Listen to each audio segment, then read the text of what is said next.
Om Vasudeva Sutam Devam Kansachanuramardanam Devaki Paramanandam Krishnam Vande Jagadgurum. Om. Adorations to Lord Krishna, the preceptor of the universe, destroyer of the forces of darkness, bestower of immortality. Srimad Bhagavad Gita in chapter 6, entitled Atma Sanyam Yoga. The topic is Yoga of Meditation. Always remember, we have 4 aspects of yoga. Yoga of action, karma yoga. Yoga of devotion, bhakti yoga. Yoga that handles your willpower, dhyana yoga. And the yoga that culminates the whole yogic movement. Yoga that leads you to yoga. Absolutely. That's jnana yoga. All these 4 yogas are interrelated. So if the Gita is to describe any particular yoga, the other yogas are also implied in it. Because these 4 aspected movements are 4 aspects of your same personality. If you are advancing in karma yoga, you will be advancing at the same time in bhakti, in dhyana, in jnana. If you are not, then your karma yoga is poor. It's not yoga, it's roga.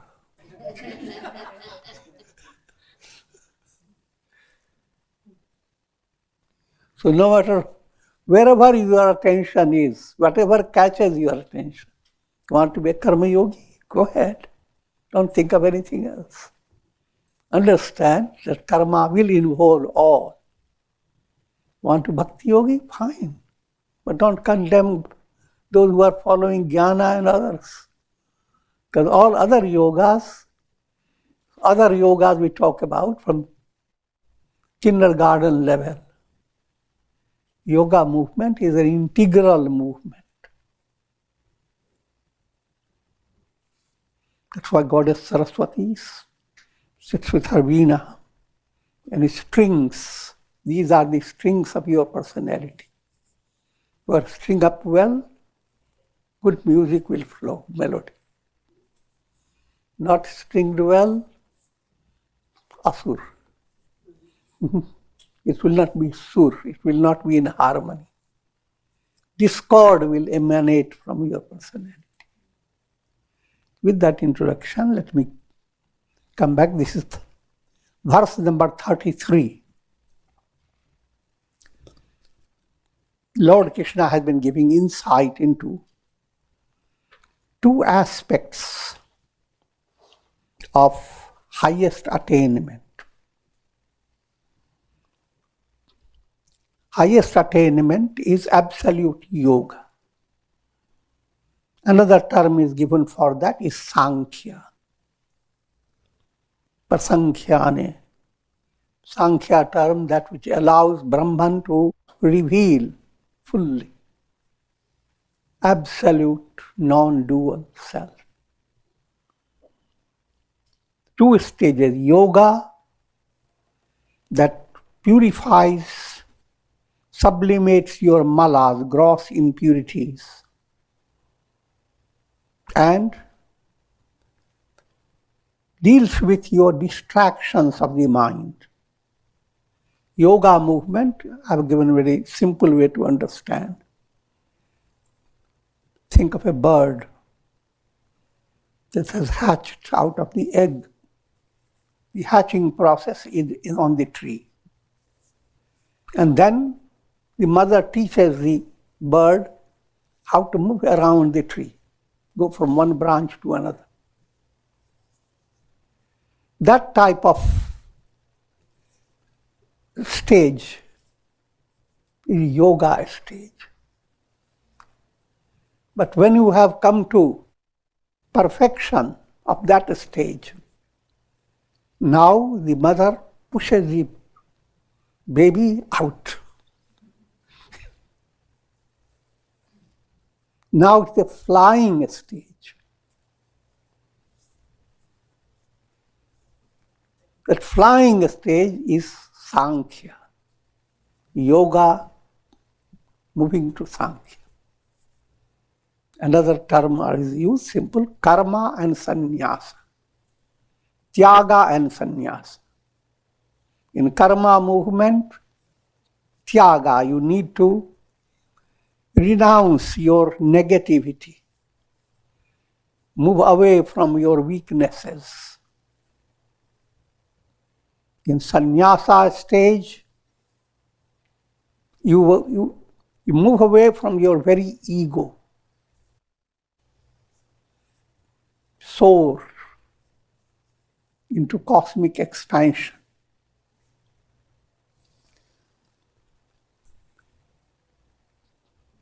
Both must be there for your attaining perfection in your sadhana. Karma and sannyasa, both movements must blend.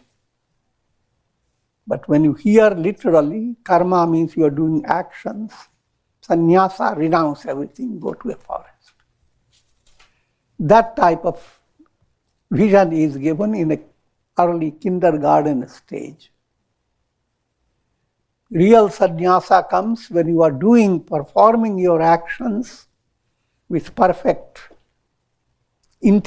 with the vision of integration in your personality.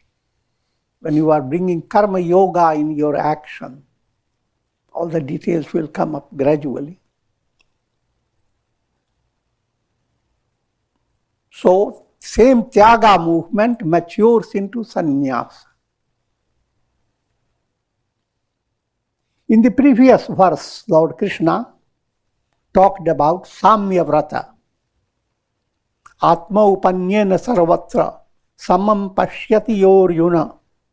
O Arjuna, he who sees everywhere, Atma upanyena, means similitude of Atma. In simple words, he who sees the self. Your self is normally and ordinarily is your individual personality. Always when you think of myself, then you are thinking of your body. Your mind is not thinking of a deeper way to understand. Your body is only a wave in the ocean of body, ocean of matter. Why do you call a wave I am? Why can't you call it I am all that? Try to figure that out, what I'm saying.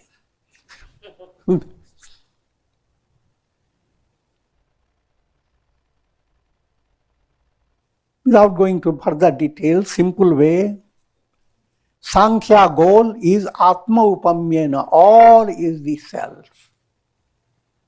All is I am, aham asmi, ahame vedam sarvam. Your I am has moved away from meham. Miyama is that meham. Ego-based understanding. And I am all that is. It's moved away from the meham. And that state is Atma upamyena sarvatra. Samam pashyati Arjuna. No matter how things you see, no matter how you see in the cinema show, whatever plot, comedy, tragedy, no matter how you see, your mature mind understands that you are actually looking at the screen. The screen never ran away. It didn't got into the story. It's not touched by it. So no matter whatever happens, you are seeing the screen. No matter whatever you are experiencing, your intuitive mind enables you to be fully aware that you are nothing but pure awareness. All your experiences are awareness. Awareness is like a lake. All your experiences are reflections. You're peaceful. You are agitated. You are worried about many things. Different realities begin to develop in your world of awareness. But they do not stay long. Day to day you collect a lot of worries and anxieties. Well, go to sleep and they leap out of you.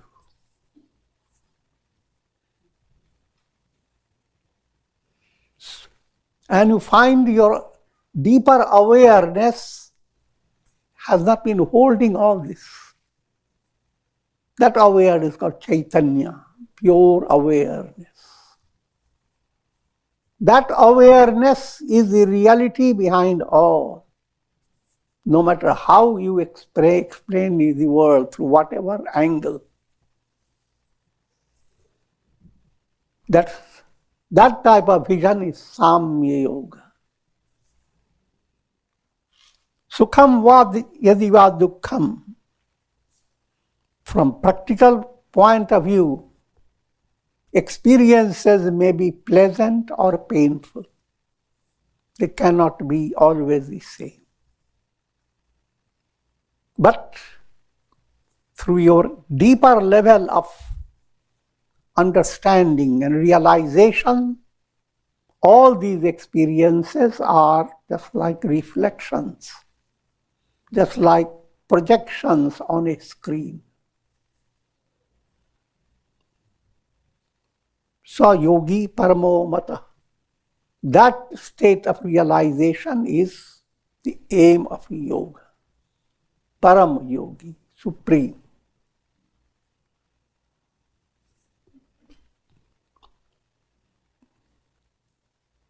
It has two aspects. One, to realize, who am I? And that realization, first intellectual. I'm not the body, I'm not the mind, I'm not the senses. Even that intellectual understanding is not ordinary intellectual, not academic type. You need to have righteous karmas, good karmas. Your heart must be sincere. And then your pure intellect begins to grasp a deeper meaning behind things.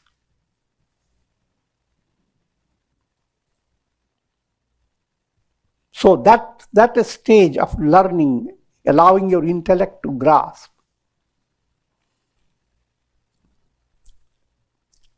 An intellect grasps, I am not the body, not the mind, no, I am Brahman. Another aspect, that I am Brahman is everything in this world. I am the sun, I am the moon, I am the sky, I am the ocean, I am the Milky Way, I am the spider, I am the roach.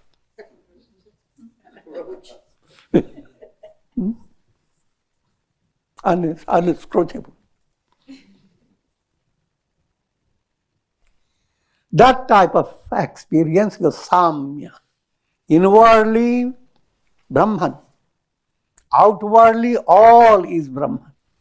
Ghat ghat mein hai Sai Ramata. In every name and form there dwells God. It's simply a statement. Prove it wrong.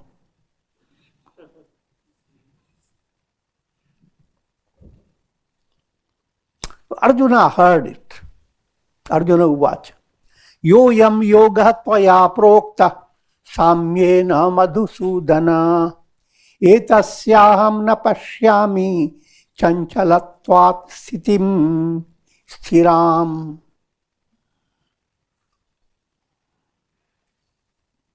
Arjuna asked, "O Madhusudana," the word Madhusudana for Krishna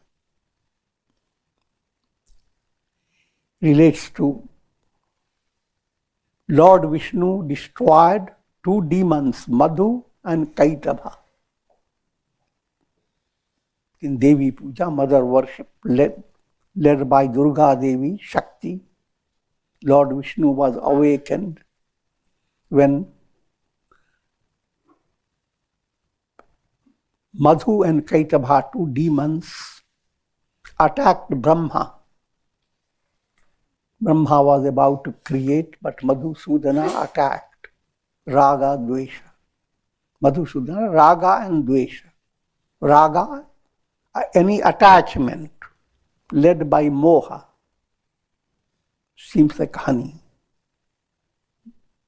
That's what people talk about, honeymoon.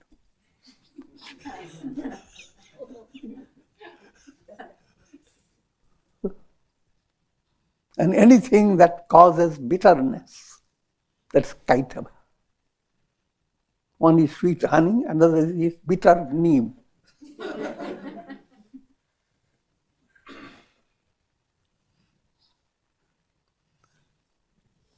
And that expressed through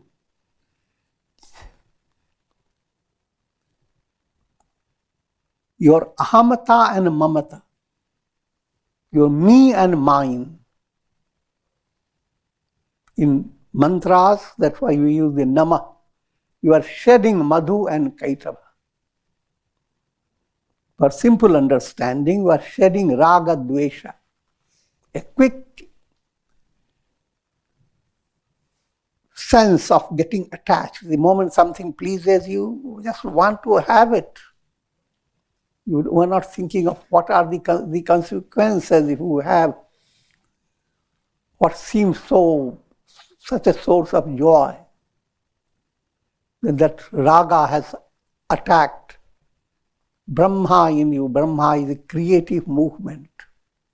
It allows you to live your life with a sense of creativity. When you have sense of creativity, life is joyous. When the sense of creativity is lost, life becomes, I can't describe that. That Madhu and Kaitava were destroyed by Lord Vishnu. And that Lord Vishnu is again Brahman, manifesting as Krishna. So Krishna word has been used, highlighting the point of Madhusudana. Because that's what Krishna is saying. All the world that seems so like honey, but don't get stuck to it like a bee.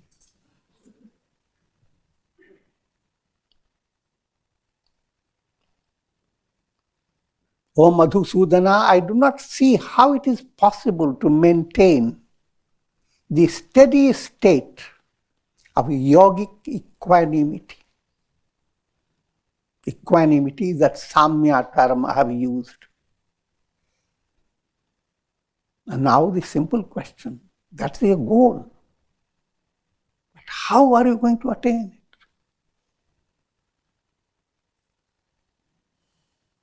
And what the difficulty?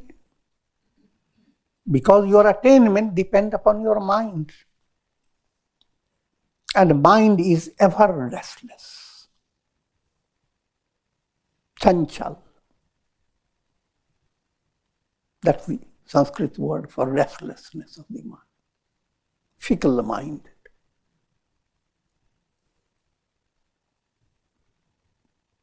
Another way of saying mind is like a monkey.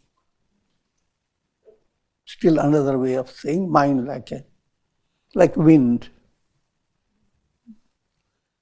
Problem is, intellect, first stage when you are listening to the teachings or turning to your attention to the goal of life, You are grasping the project intellectually. That also I have already explained, it is not by ordinary intellect. You have to be in a satsanga atmosphere, under good guidance to study scriptures. Then the intellect understands, this is my goal. But while intellect understands it, it faces a big challenge. What can you do with the mind? All is Brahman, it's easy to understand. But then what about the mind? How can you unmind your mind?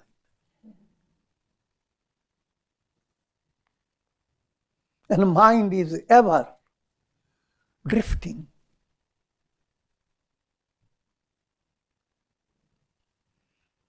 The profound answer is that the mind drift doesn't matter. Attain that state which is not dependent upon your conscious mind. The mind has a deeper level. Understand, both aspects can happen in person. If you are handling something very joyous to you, like a family that's celebrating or involved in marriage of son or daughter, how much work they have to go through. If somebody has compelled them to do those works, they have to be so miserable. But they are not feeling misery. Though intensely involved, and yet all the time, a sense of joy is in their heart. The joy remains steady. Simple way to understand. Both are possible. See, one does not contradict the other. External life has its own process. Your practical life moves under the plan of karma. But even whatever way it may move, your deeper relation with God, a Godward movement that gives internal delight, an internal rasa, that is not affected. Both go together. It's a double consciousness.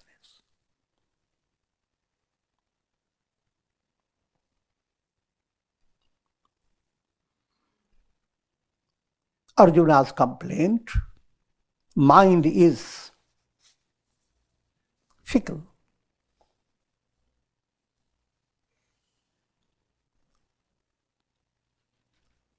Then how can one be established in that samya state, in the state of sthita prajna, in a state where you are untouched by the world? Live your life and with a perfect rootedness in the revelation, I am Brahman. No matter whatever you handle, if it is difficult to understand, try to follow a simpler simile, dream. No matter how wonderful your dream, if you are mature personality, your goal is not to stay in the dream, no matter how wonderful. Your goal is to wake up. But even while dreaming, where still a bigger maturity comes in, you don't wait for waking up. Even in dream, you develop a little sneak waking project. First understand it is a dream. Sometimes people have that. They were dreaming and you begin to understand it is a dream. And the moment you do that, your dream becomes very kind of a joyous movement. Even though it seems sorrowful, it doesn't really touch your heart. That state is the goal. To attain it is the purpose of your life, whether you like it or not. Karmic process is not the purpose. Karma will go on giving you different situations. You can have countless lives of wonderful, pleasant and power and glory. But all that does not add up to the real goal, liberation.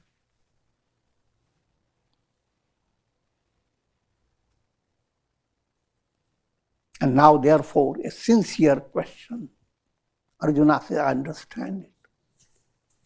But how am I to realize it?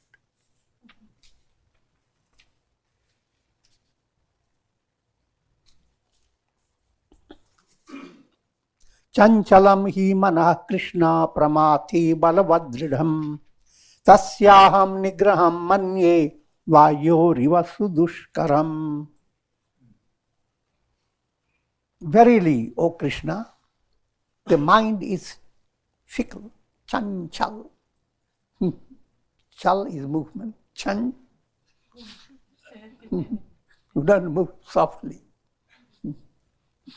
You move some chop, chop, chop, chop.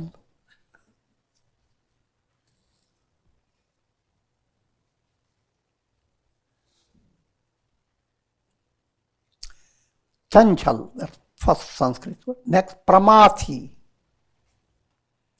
Pramathi means impetuous. And that impetuosity comes because the strength of mind is lacking. Shraddha-based strength. If strength is there,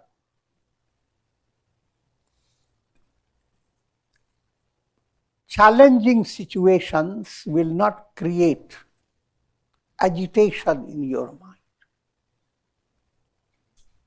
But if the strength is not there, mind goes into a turmoil. Its imagination becomes very wild.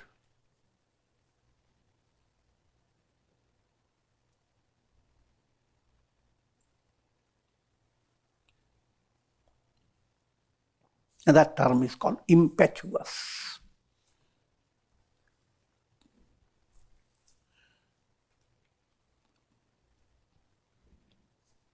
Balvada dridham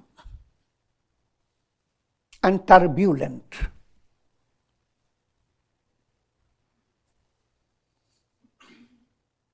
Turbulent, a type of strength you develop, which is a negative strength, to move away from the right course. The negativity begins to take over your personality. You want to do it, you are agreeing to do it, you are very internally favorable for the project. But then, the big tiger is looking at you. You don't like the tiger, bear?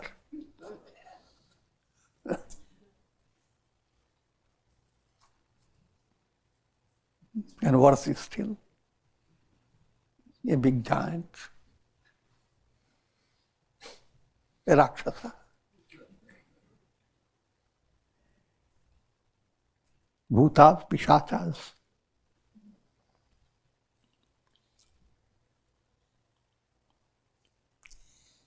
That is the type of experience the mind goes through. And that belongs to everyone. No one can say, oh no, I've never had that type.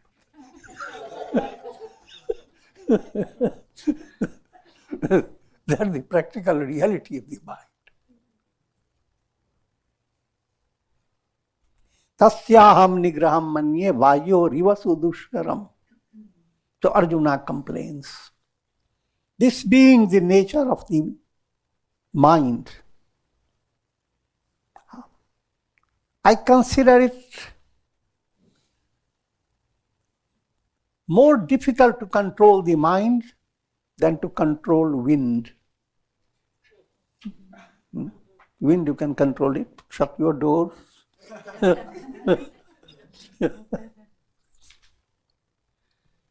Etc. Not big winds. Then you have to run away from your house. Go to a shelter.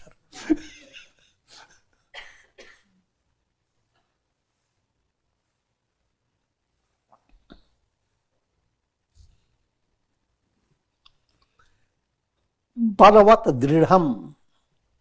These are words to reflect upon. Balavat means strength.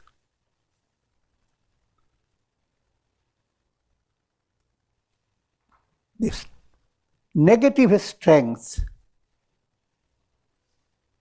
that makes the mind more fickle.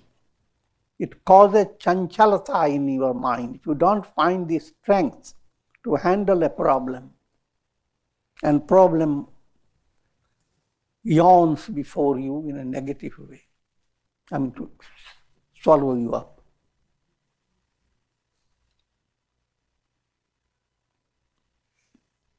And along with chanchalata, vyakulata, it becomes collect all negativity in your mind. You imagine, or you develop terrible fear. A virus has attacked you, which can be treated easily in the beginning. But if your mind learns the name of the virus,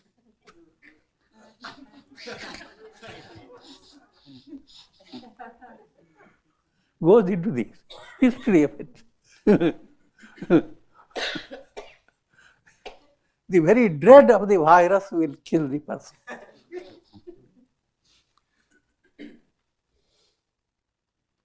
35th verse, Sri Bhagavan Uvacha, Asanshayam Mahabaho Mano Durnigraham Chalam Abhyasena tu Kaunseya Vairagyena cha Grihyate. Verily, O Krishna, rather, Bhagavan Krishna said, indeed, the mind is restless and difficult to control. So Krishna first agrees. He doesn't say, don't be stupid, take that.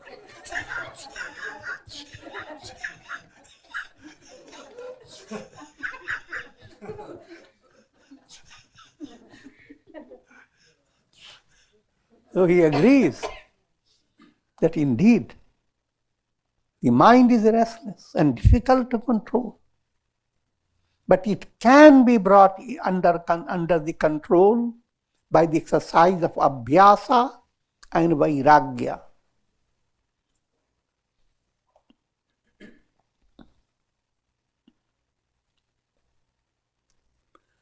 And abhyasa is, Rajigoa describes, tatra sthitau yatno vyasa.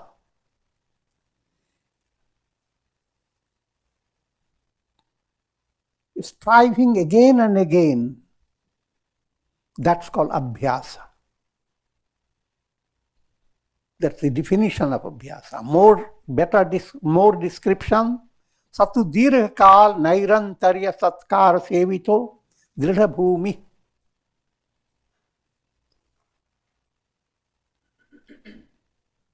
To give you a simple way to understand, you want to have control over anger and irritability. That's the general problem with most people. Now, what's needed? Your project, whatever project you are adopting to work upon it, as the scriptures have given you remedy of 3S, suppress, substitute, sublimate. And you know the remedy. But don't expect that suddenly you get out of your negative quality. It is to be applied again and again. Dirghakal, just like medicines. Doctor has diagnosed the disease, given you the right medicine. But you have to now follow the medicine according to the instructions given to you, day by day. Don't increase the pills. Don't become irregular. One day take 4 of them. 6 days later you start taking. Again, the same medicine will not work. Dirghakal as an important point. The Dirgha term, long, how long? Should understand this long is like your clove. Long. It has good effect on your mouth. I'm joking. What I'm saying, long. How long? That causes a stress in human mind. But why does it cause a stress? Because you are handling the problem as a kid.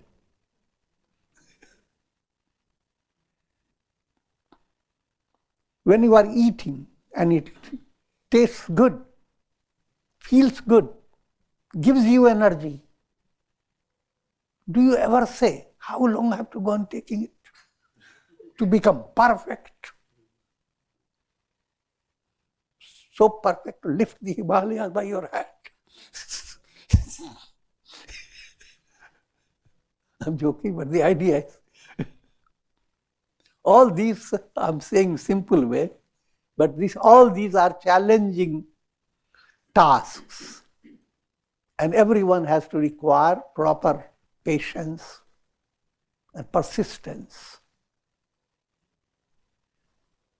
But if you have that type of insight that what you are trying to attain is the goal of your life.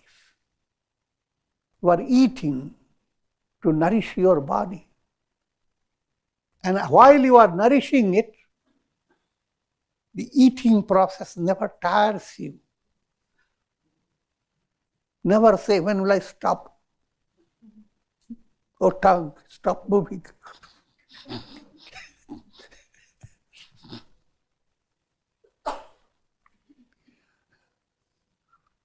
Similarly, you never say, when will I stop the japa? Having attained Kundalini. Oh, tongue, stop it. No matter how long it takes. Your experience of every sadhana is so sweet and divine that the idea how long should move away from the mind. The term how long is a childish, kiddish term. When moving on a purposeful project, the question of anything that puts negative in your mind does not arise. But that has to be first treated, your sadhana movement. Instead of how long, how fortunate. I'm able to repeat the mantras. How fortunate I'm thinking of God while the whole world goes on thinking of so many things.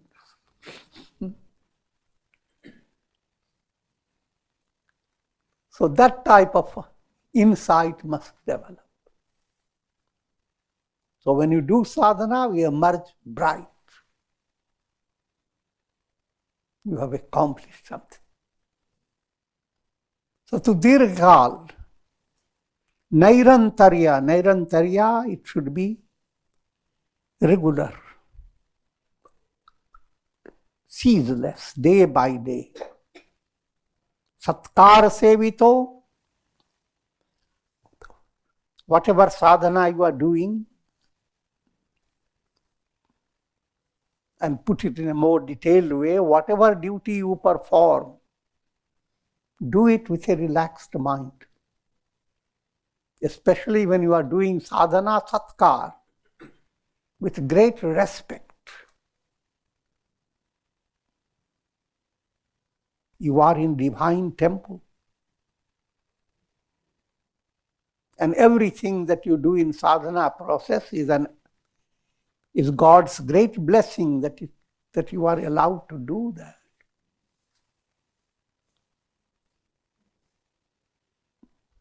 Otherwise, asatkar purvo, oh, how long I have to go on doing japa? Ask the Guru, how many more repetitions I have to do?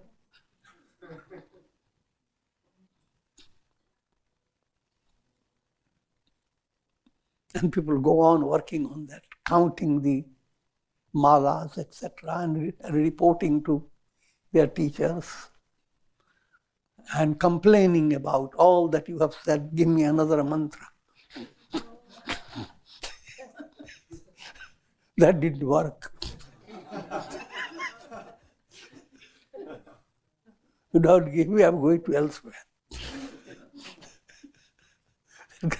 Asatkarpur.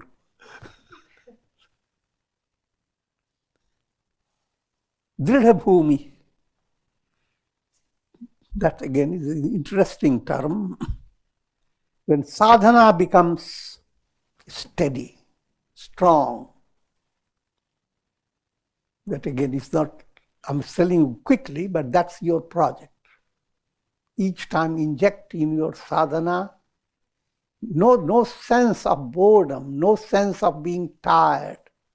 There's a sense of being fortunate, sense of privilege.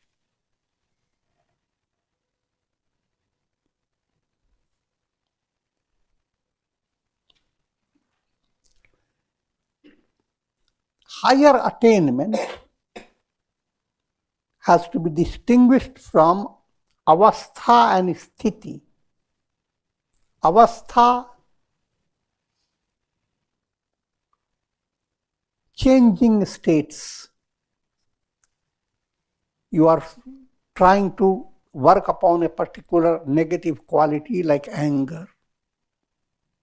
There are times you have conquered it, conquered more than you can imagine, and you are very happy about it. But then next day, you went back. You've fallen back more than you imagined. Shaking movement. Don't be upset. In the plan of nature, it is a healthy movement to be shaken. If you suddenly develop a mental attitude that I have controlled this vice forever, nobody like me.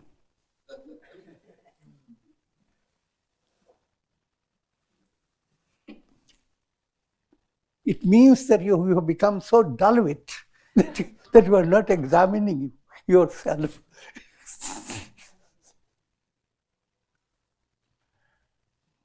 You are losing grip over the reality of your life.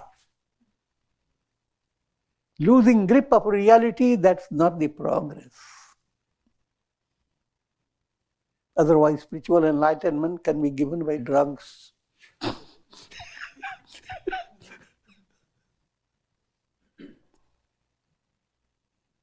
What I'm implying?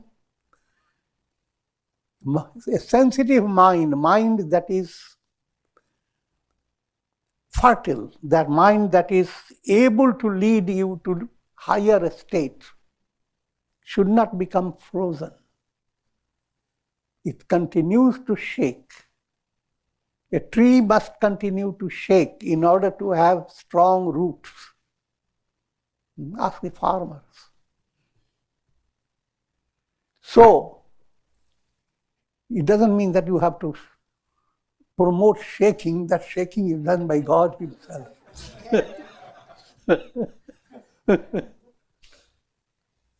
The shaking process go on. But while shaking process, if it shakes in a negative way, You turn to God with a special experience of your sadhana. What type of sadhana has helped you before? Invoking Lord Hanuman, turning to a style of sadhana that will draw strength from Durga Devi, Bhakti Rasa from Lakshmi Devi, Mukti Rasa from Saraswati Devi. All these centers are within you. Naval center, Durga Devi. Heart center, Lakshmi Devi. Agnya Chakra, Saraswati Devi. Hanuman writes on your Shastrara with a banner.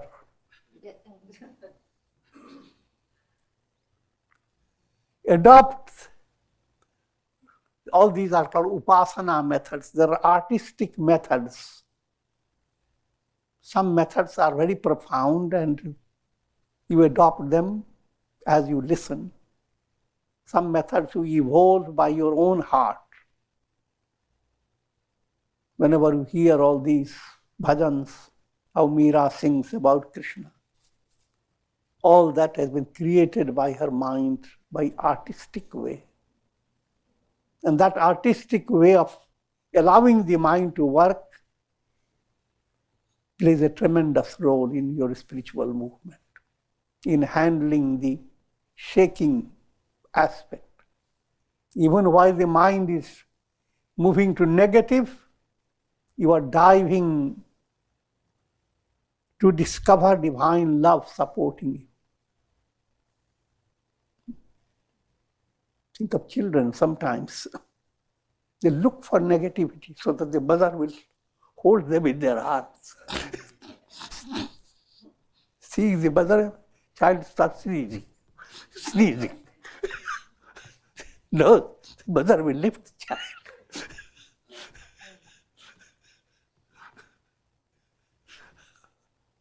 I'm joking, but the idea to understand. A higher level of devotion to God is a part of your spiritual progress.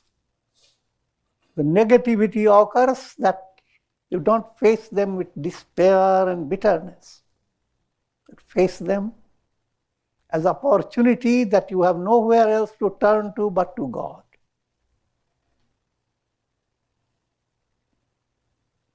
And in that way, allow your bitterness of the trouble move away and become sweet. And then miracle occurs.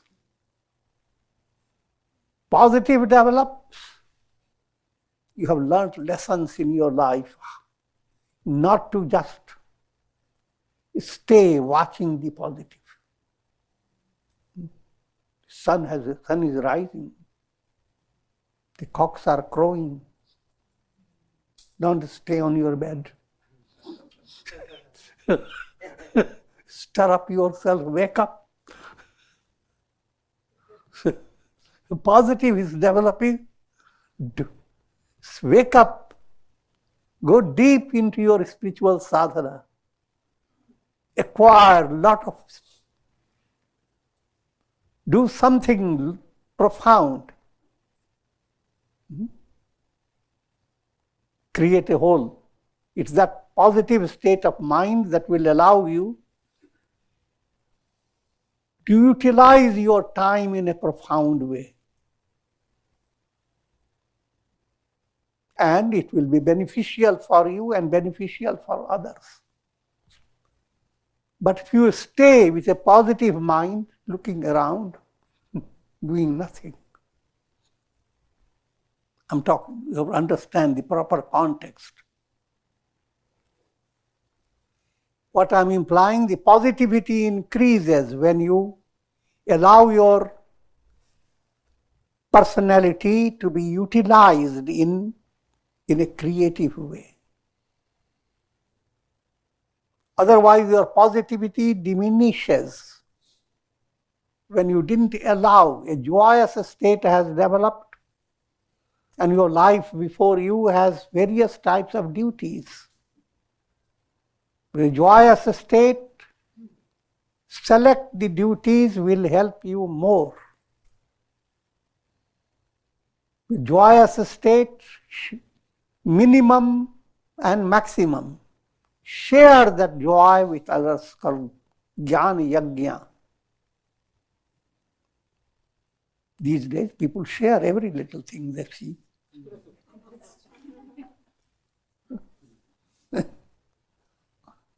Why not share words of wisdom?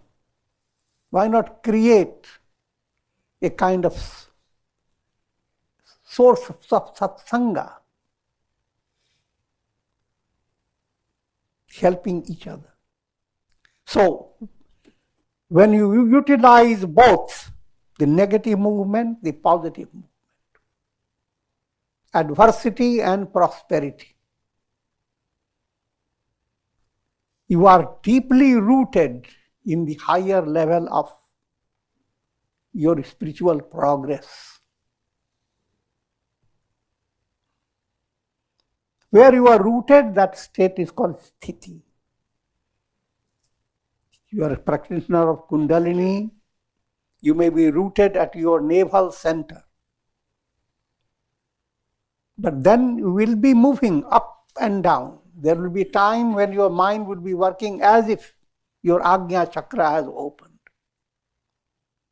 Or your mind will work as if you have gone to the lowest chakra. But it is natural for you, more normal for you to stay where you have conquered that center. Where you are resting firmly, that called sthiti. And while you are in this state of sthiti, avastha moves on. That's perfectly normal. You can go high, but don't get deluded. You can go low, don't get deluded. They will both pass. Your goal is to allow that sthiti movement move from one step to another until you get into the real sthiti in Brahman, called sthita prajna, until your Ajna chakra becomes operative, intuitional.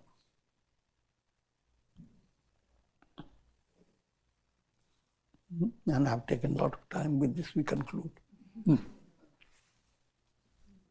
Om Triambakam Yajamahe Sugandhim Pushtivardhanam Urvarukuva Bandhanan Mrityor Mukshiyama Mritat. Om Shanti Shanti Shanti.